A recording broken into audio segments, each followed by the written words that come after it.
Hey guys, Infidel 1258 here. Today we're talking about gameplay analysis. We're talking about strategy for climbing further, faster within the ranked battles. And I'm going to show you 3 battles that I've already won. And I want to show you how effective this speed meta is going to be for you, and different ways, different looks that you can apply it within your own deck. But also I want to talk about a couple other topics, specifically just the gold leaderboard and who's in there and the talent that is winning that thing. And lastly, about whales within the ecosystem. And I know you guys are frustrated, and a number of you are frustrated. Not all of you. Some of you get it. Some of you are really you understand that one day you're going to be a whale, and so you want this game and the developers and the whole ecosystem to support whales because you might be a whale one day. But some of you don't get that, and you're kind of, I see a lot of animosity, and I want to address it. Okay, so we're gonna get into gameplay first, and then we're gonna do the other things too.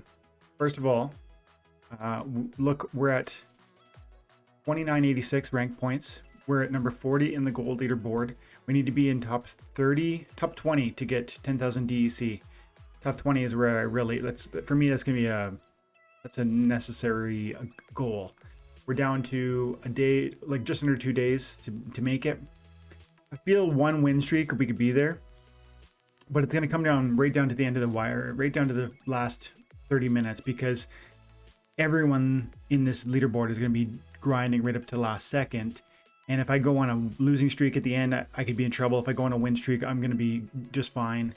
Check it out. I've played 275 games and I've got 170 wins. Okay, so we're going to get into gameplay analysis now. Let's see. First game. This game is an interesting look. This is, first of all, I'll tell you the rule set includes on this battle, it includes melee can attack from any position and no neutral monsters. And so the team might look a little, what's the word? Like unusual, right? It's atypical.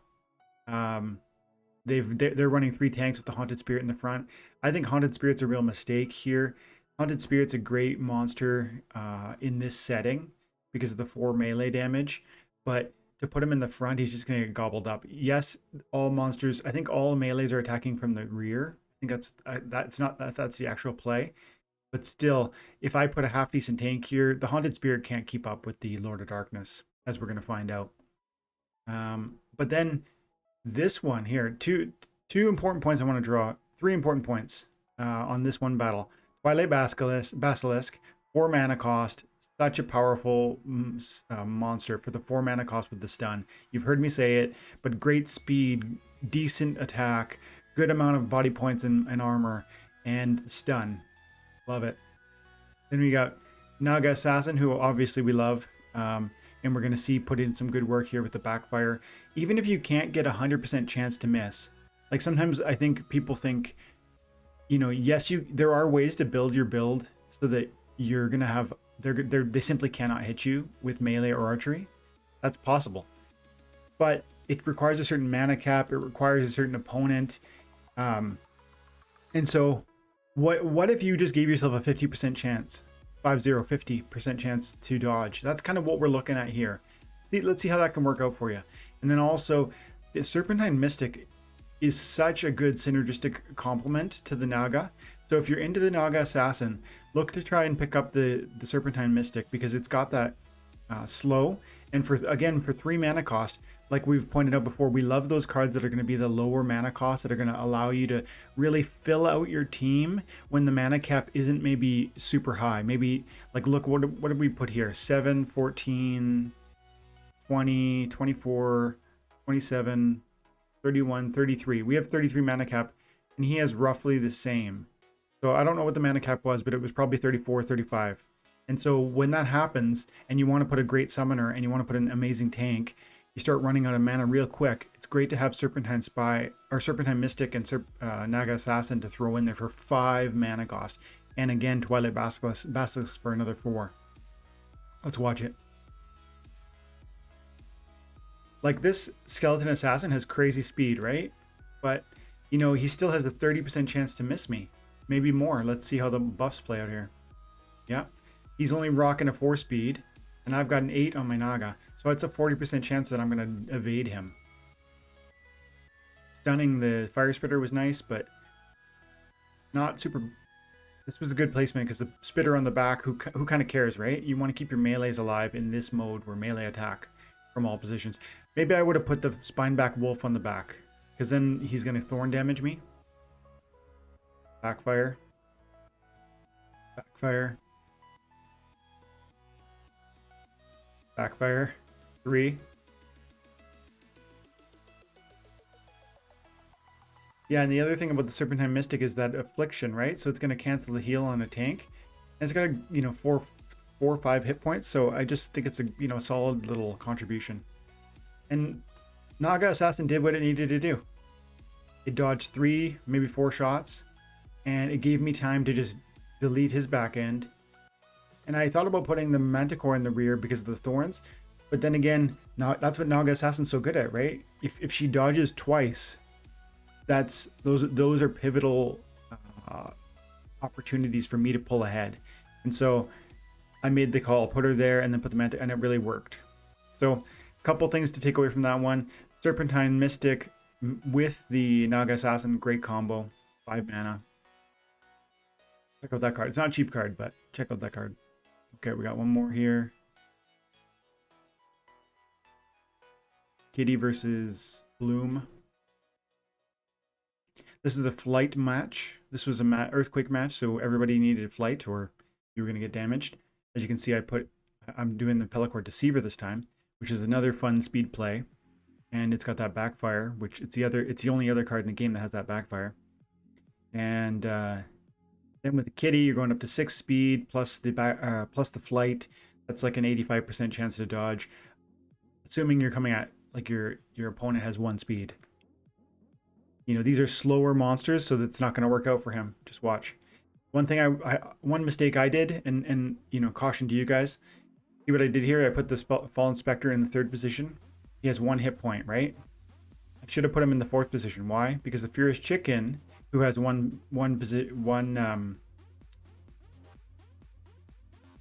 heart also, could have been a shield for the Fallen Spectre, right? The Sniper is going to try and attack the Fallen Spectre. That's a problem for me. Let's see how it works out. So we're up to 6 speed with the Deceiver, plus that flight, right?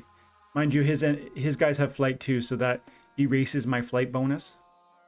If whoever attacks you has flight and you have flight, it's a wash. So we lost that guy, but it's not a big deal, right? Already you can kind of see think gonna work out for him, especially since I had the Furious Chicken as a distraction, and I've got the heals from Kitty. Double heals, really, right? Double Pegasus and Kitty. There's a backfire. The backfire is like, and this guy has retaliate at level 10. The idea that you would be striking for 1 hit, backfiring when they attack, and then also retaliating if they manage to land. This thing is very interesting, and it's super cheap. I know that. Let's see. Go over here to rewards quick. Green. Hey, look, it's still the 3rd cheapest card. You guys are selling this for 7 cents. 7 cents. They're giving it away, and you need 400 copies. So 400 times. Well, you don't need. It depends what level you want to play at, right? But I definitely want 400 copies. So that's only $28, I think. So, anyways, great card. One more battle.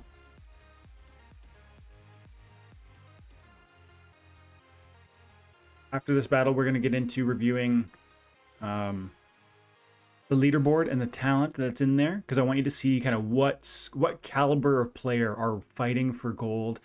And it's the same at every level, but let's explore gold because that's where I'm fighting. And like I said, we're gonna close off with a conversation about whales. Okay, so this is me on the top. I'm doing the Contessa Summoner, and as you can see, I'm up against Jotun. Jotun is, you know, people often say Jotun doesn't have a counter. People often say Jotun's super overpowered. Well, this is going to work out for me. And I want you to understand first of all, how I got here, because I didn't luck out by by going up in this match as I did. And I think you'll see it's a perfect counter. So how did I put it together? Well, the first thing is I knew that Thought, I guess his name is he had less power than me. If I recall correctly, it was like 300,000 power. And that, what does that tell you about his deck? If he has 300,000 power and at this level, I know that he doesn't have 3 or 4 good summoners for the red. He doesn't have 2 or 3 options for red. He has Jotun, and that's what he does. He does a Jotun play. And so when somebody goes Jotun, what does that mean? They're going to play a lot of archery. They have to have a tank, but they're not going to do like a Lord Arianthus tank. They're not going to do like a gelatinous cube tank, because those don't offer any blast damage, right? They're going to use like a Cerebus or a Pit Ogre or a Magnor. And so as soon as I see Jotun, and I can see the 5 previous battles, I see 3 or 4 of them have been Jotun, I know what's up. And red is available in this match, I know he's going to pick Jotun. And so what can I do? Well, right off the bat, for a 3-cost summoner with Contessa, I can nerf his archery. And this is a rare summoner versus a legendary summoner. People, often people feel like legendary summoners are unbeatable. Just watch what's happening here. We knew he was going to play it, and we prepared appropriately. We used the tools we had to counter it without a legendary counter.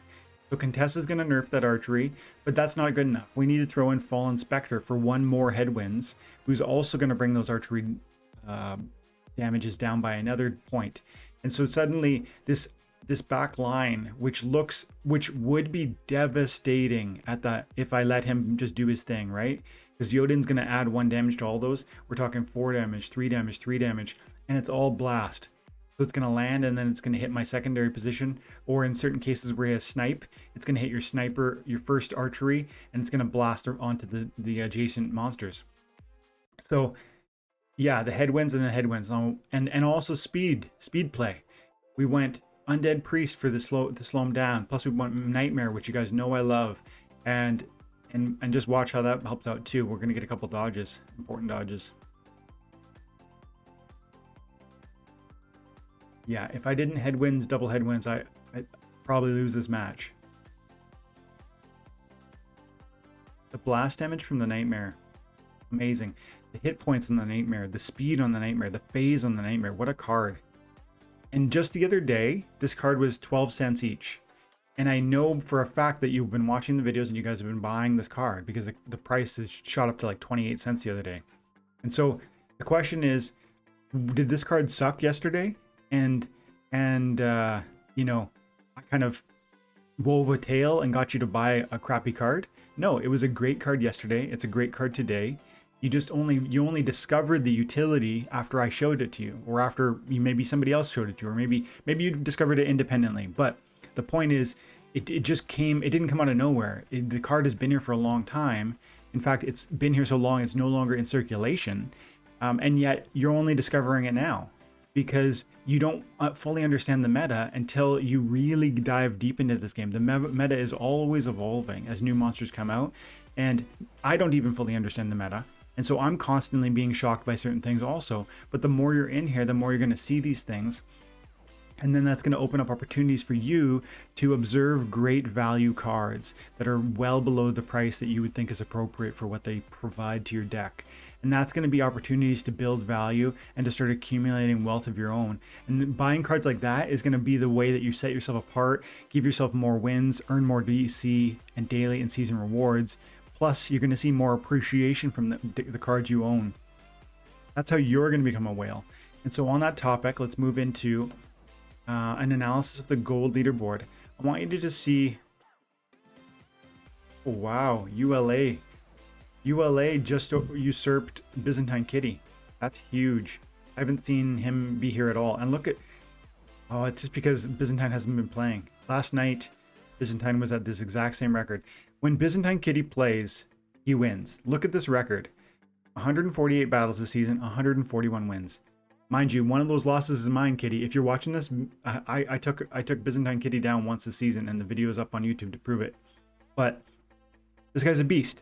He has 18 million power, and so you say, oh, he just bought his way into an amazing deck, and that's why he wins. Yes and no. First of all, if that's the sort of heart that you bring to the analysis of this thing, then you fail to understand that this person was here years before you when this game didn't have the following it does now. And yet Byzantine Kitty saw the value of this game and the value of the fun of this game and the opportunity that the ownership of these assets entailed. And so there was a vision there. There was a thoughtfulness and a vision. And you and I have that vision now, but we're later than him. And so, of course, he's got more assets. Of course, he's got more power. That's the first point. And the second point is, as you hear me say all the time, power doesn't mean everything. Like I said, I played him, I think, twice this season. I won one, I lost one. And, you know, he's got 15 times my power. But if you play your cards right, you can win in any circumstance.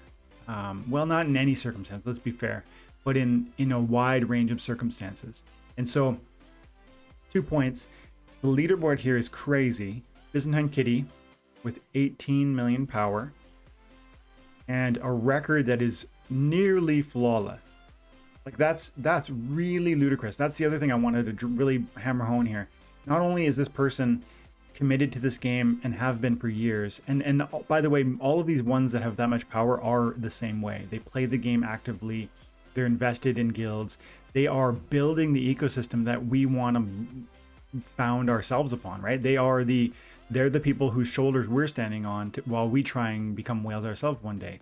And so I just wanted to shout out Byzantine Kitty and say, it's amazing that you played these accounts. It's amazing that you have this type of win rate. And no, it's not just because he has power. It's because he knows the game. It's because he's very intentional about probably when he plays, how he plays. He's only played 148 games. When he plays, he's fully attentive. Are we doing that too? Are you doing that too? Do you want to climb further, farther, faster? Are you paying attention every time you play the game? I'm not. Probably at least 10 of my battles this season, I've just not been paying attention and I've forfeited because I failed to submit my team. It's super frustrating, but it's totally my fault. And so I just wanted to bring out the kind of call out the quality at the higher level here, because it's not just Byzantine Kitty. My buddy Matthew, where are you, bud? Down number 17. This guy's about just under 2 million power, and him and I have been going back and forth all season long. He's higher than me right now, but I'm coming for you, pal. And but I hope you get in there too. I hope you do great too. But I need to try and beat Matthew. I don't know everybody here, but these guys are all the same as me. They've been here for quite a while, and they're serious about the game, and they're trying to maximize their rewards for their time and attention, just like you. And so I just want to conclude on this issue. When we leave comments on either my video or in the general Splinterlands Discord or wherever, and it's you know, essentially just animosity, these people towards the developers in some instances, towards whales in other instances, it doesn't come across the way you think it does. It's, you know, the one thing that I want to stress here is that this game, this ecosystem is supported because of the people that came before us. It wouldn't have grown into what it is now if these people weren't there investing their time and their attention and definitely their money. And so if you like this game today, if you like where it's going in the future, understand that it makes perfect sense that the developers are honoring their alpha and beta cards, that they're honoring the people who bought and invested at that time. Because if they didn't, what would that say about the future here for you? One day you'll be a whale. Are they going to honor, you know, that relationship that you've built with them? Are they going to value those cards that you're going to invest in, whether it's Untamed or Dice, or, which is kind of my era, or whether it's Chaos Legion? Because there's going to be future decks. Are those future decks just going to somehow erase the value of Chaos Legion? That's the thinking that would come from a developer team that don't care about who came before, who, like the early investors, including yourself. Fortunately, Splinterlands is not like that. They are deeply invested in building value into all of the assets they create, including Chaos Legion, including land, including all of the previous packs that have come out. And that's an amazing thing that we should be glad to see. And it should point us toward confidence that this thing is going to be, you know, that the rewards we're earning through our time and attention are meaningful and will be meaningful well into the future, because they're building this strong foundation. And so I just would encourage you guys to recognize that these guys are not your enemy. I'm not your enemy. no one says that kind of thing to me. I guess you think I'm just like a normal guy. I have like 1.5 million power. I have a, you know, a tract of land. Am I a whale? Am I an evil guy?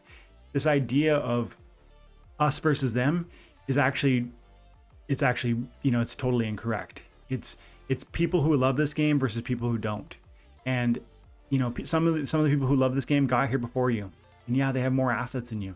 But if you just forget about who else has what else, and you focus on what you're doing daily and how you're spending your time and attention, I promise you in 2 or 3 years, you're going to just be surprised by how much you've accumulated with this amazing blockchain based video game. So forget about what other people are doing and just focus on what you're doing. And I promise you it's going to work out good for you.